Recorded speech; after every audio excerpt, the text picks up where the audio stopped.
High all government job aspirants, welcome to my YouTube channel general studies for government jobs. আজ থেকে আমরা রেলের জন্য প্রিপারেশন স্টার্ট করব এবং আজকে আমরা যেটা ফার্স্ট পড়বো সবার ফার্স্ট কারেন্ট অ্যাফেয়ার্স। কারণ আমরা দেখছি কারেন্ট অ্যাফেয়ার্স প্রত্যেক এক্সামেই বেশি করে আসছে এবং একটু মডারেট টাইপ করে আসছে, তাই আমরা মানে পুরো কারেন্ট অ্যাফেয়ার্সটা রেলের গ্রুপ ডিতেও অনেকটাই আসবে, 10টা থেকে 12টা কি 15টা পর্যন্ত কারেন্ট অ্যাফেয়ার্স আসতে পারে। কারণ আমরা কালকে যেটা সিলেবাস দেখলাম সেখানে কারেন্ট অ্যাফেয়ার্স রিলেটেড সব জিকে আসবে, সেই জন্য আমরা কারেন্ট অ্যাফেয়ার্সটা স্পেশালভাবে পড়বো এবং এর সাথেও আমরা পড়বো জেনারেল সায়েন্স এবং তার সাথে পুরো ম্যাথ এবং রিজনিং।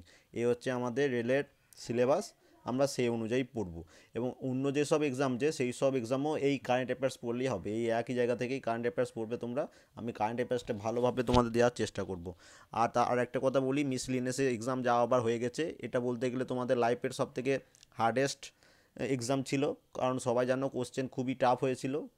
কাট অফ নিয়ে কোনো চিন্তা করবে না, 80 থেকে 85-র মধ্যেই কাট অফ থাকবে, এটা আমার মতামত। ঠিক আছে, এবার দেখে নাও। এবার আরেকটা কথা বলে রাখি যে সবাই অনেকজনই জিজ্ঞেস করছে যে মিসলিনিয়াসে মেন্স কবে হবে। দেখো, রেজাল্ট বেরোতে মিনিমাম 2 থেকে 3 মাস কি 4 মাস লেগে যেতে পারে, তারপরেও আরও 2-3 মাস, মানে মিনিমাম 6 থেকে 7 মাস পর তোমার মেন্স হবে। ততদিন পর্যন্ত তোমার রেলের তুমি প্রিলিমস পাস করে হয়তো মেডিকেল টেস্টও তোমার হয়ে যেতে পারে। ঠিক আছে, সেই জন্য এখন রেলটা একদম ভালোভাবে আমরা এক্সামটা প্রিপারেশন নেব। আজ আমরা যেটা পড়বো সেটা হচ্ছে কারেন্ট অ্যাফেয়ার্স, এবং কারেন্ট অ্যাফেয়ার্সে কী পড়বো না, ন্যাশনাল অ্যান্ড ইন্টারন্যাশনাল অ্যাপয়েন্টমেন্ট। যেসব ন্যাশনাল এবং ইন্টারন্যাশনাল অ্যাপয়েন্টমেন্ট হয়েছে এই কারেন্ট, সেইগুলো আমরা পড়বো একদম ফার্স্ট থেকে লাস্ট পর্যন্ত, একটি জিনিসও আমরা বাদ দেবো না।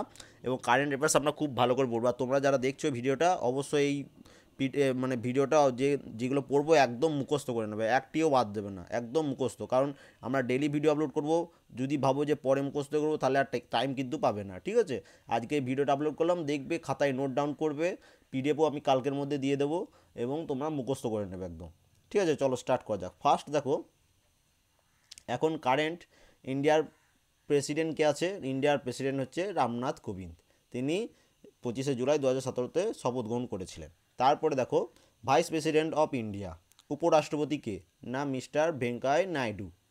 থার্ড হচ্ছে প্রাইম মিনিস্টার অফ ইন্ডিয়া, আমরা সবাই জানি মিস্টার নরেন্দ্র মোদী। এরপর যেটা মোস্ট ইম্পর্টেন্ট এবং বিভিন্ন এক্সামে আসে সেটা হচ্ছে chief justice of India. Chief justice of ইন্ডিয়ার নাম কি না মিস্টার জাস্টিস দীপক মিশ্রা।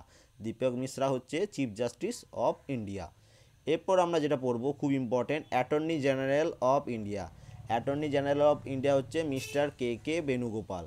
খুব ইম্পর্টেন্ট, একদম মুখস্থ করে নেবে। এরপরে দেখো নেক্সট যেটা পড়বো যে supreme commander of arm force. Arm ফোর্সের সুপ্রিম কমান্ডার কে না, প্রেজেন্ট যে প্রেসিডেন্ট হয় তিনি হচ্ছে সুপ্রিম কমান্ডার অফ আর্ম ফোর্সের হেড। তা এবং এখন প্রেজেন্ট প্রেসিডেন্ট আমাদের হচ্ছে রামনাথ কোবিন্দ, তাই যদি এই কোশ্চেনটা আসে যে supreme commander of arm force কে না রামনাথ কোবিন্দ। ঠিক আছে, এবার দেখো নেক্সট যেটা পড়বো, chief of the army staff. আর্মিদের চিফকে না জেনারেল বিপিন রাওয়াত। খুব ইম্পর্টেন্ট কিন্তু, মুখস্থ করে নেব একদম। নেক্সট হচ্ছে chief of the air staff, মানে এয়ারফোর্সের চিফ কে ছিলেন মার্শাল বিএস ধনাও বা ধানোয়া। ঠিক আছে, নেক্সট দেখো chief of the navel staff, ইনি হচ্ছেন অ্যাডমিরাল সুনীল লাম্বা। এইগুলো হচ্ছে এনাদের পোস্ট, জেনারেল, মার্শাল, অ্যাডমিরাল, এগুলো হচ্ছে এই পোস্টের হেড পোস্টেগুলোর নাম। ঠিক আছে, এরপর আমরা যেটা বলবো যে রাজ্যসভার চেয়ারম্যান কী হয়। আমরা সবাই জানি রাজ্যসভার চেয়ারম্যান, যারা জানো না তারা সবাই দেখে নাও যে রাজ্যসভার চেয়ারম্যান সবসময় যিনি বর্তমান ভাইস প্রেসিডেন্ট থাকে তিনি হয় রাজ্যসভার চেয়ারম্যান। ঠিক আছে, তাহলে বর্তমান ভাইস প্রেসিডেন্ট কে না ভেঙ্কাইয়া নাইডু। খুব ইম্পর্টেন্ট কিন্তু এটা।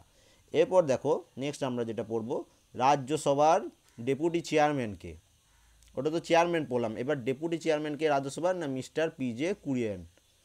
ঠিক আছে, নেক্সট দেখো speaker of Lok Sabha. Speaker of লোকসভাকে না মিসেস সুমিত্রা মহাজন। খুব ইম্পর্টেন্ট। নেক্সট দেখবে লিডার অফ রাজ্যসভা, এটা স্পিকার অফ লোকসভা পড়ছি, এবার পড়ছি leader of Rajya Sabha. Leader of রাজ্যসভাকে না মিস্টার অরুণ জেটলি। নেক্সট পড়বো লিডার অফ অপোজিশন। রাজ্যসভার অপোজিশন যে দলটি থাকে তার অপোজিশনের লিডার কে ছিলেন না মিস্টার গুলাম নবী আজাদ। খুব ইম্পর্টেন্ট কিন্তু। এবং সব থেকে most important chief election commissioner of India কে মিস্টার ওম প্রকাশ রাওয়াত। খুব ইম্পর্টেন্ট কিন্তু এটা। এবং তারপরে দেখো comptroller and auditor general of India কে না মিস্টার রাজীব মেহারসি। খুব ইম্পর্টেন্ট। এরপর আমরা যেটা পড়বো cabinet secretary of India. Cabinet secretary of ইন্ডিয়াকে না মিস্টার প্রদীপ কুমার সিনহা। খুব ইম্পর্টেন্ট। এবার দেখো principal secretary of prime minister, principal secretary of prime minister কে না মিস্টার নৃপেন্দ্র মিশ্রা। নেক্সট আমরা পড়বো সেক্রেটারি অফ ডিআরডিও, ডিআরডিওর সেক্রেটারির নাম কি, ডক্টর এস ক্রিস্টোফার। খুব ইম্পর্টেন্ট কিন্তু এগুলো যেগুলো বলছি। তারপর দেখো হোম সেক্রেটারি অফ ইন্ডিয়া, ইন্ডিয়ার হোম সেক্রেটারি কে আছেন না রাজীব গৌবা, খুব ইম্পর্টেন্ট এটা। এরপর দেখো নেক্সট আমরা যেটা পড়বো যে সেটা হচ্ছে ফিনান্স সেক্রেটারি অফ ইন্ডিয়া কে, ফিনান্স সেক্রেটারি অফ ইন্ডিয়া হচ্ছে মিস্টার হর্ষমুখ আধিয়া। নেক্সট পড়বো chief economic adviser of India, chief economic adviser of ইন্ডিয়ার কে না মিস্টার অরবিন্দ সুব্রমণিয়াম, খুব ইম্পর্টেন্ট এটা। তারপর দেখো chief information commissioner, chief information কিন্তু এটা, চিফ ইনফরমেশন কমিশনার কে না mister R K Mathur. Next পড়বো ডিফেন্স সেক্রেটারি অফ ইন্ডিয়া, খুব important mister Sanjay Mitra, most important ওটা। এবং লাস্ট যেটা আজকে আমরা পড়বো যে scientific adviser to defence minister, defence মিনিস্টারের সায়েন্টিফিক অ্যাডভাইজার কে না এটার অ্যান্সার হচ্ছে ডক্টর জিএস রেড্ডি। ঠিক আছে, এরকমভাবে আমি প্রতিদিন ডেলি কারেন্ট অ্যাফেয়ার্সে একটি করে ভিডিও দেওয়ার চেষ্টা করব, যাতে কারেন্ট অ্যাফেয়ার্সটা আমাদের একদম স্ট্রং হয়ে যায় এবং এখান থেকে অনেকগুলি কোশ্চেন আসবে। সেহেতু তোমরা এই 25টি যে নাম দিলাম এটা পার্ট 1 দিলাম, এবার পার্ট 2 পার্ট 3 এরকম করে আমি আপলোড করতে থাকবো কারেন্ট অ্যাফেয়ার্স যতগুলি আছে। আশা করি তোমাদের ভিডিওটি ভালো লেগেছে, যদি ভালো লেগে থাকে অবশ্যই লাইক করবে এবং কমেন্ট করে জানাবে তোমাদের কেমন লাগলো, এবং যদি কিছু আমি ভুল বলে থাকি অবশ্যই কমেন্ট করে জানাবে। এবং সবাইকে বলছি একবার অবশ্যই লাস্টে কমেন্টগুলো একবার পড়ে নেবে, এবং যদি কিছু ভুল থাকে সেটাই আমি ঠিকঠাক করে দিয়ে কালকে পিডিএফটা আপলোড করে দেবো, ভুল থাকলেও না থাকলেও কালকে আমি পিডিএফটা আপলোড করে দেবো। Thank you.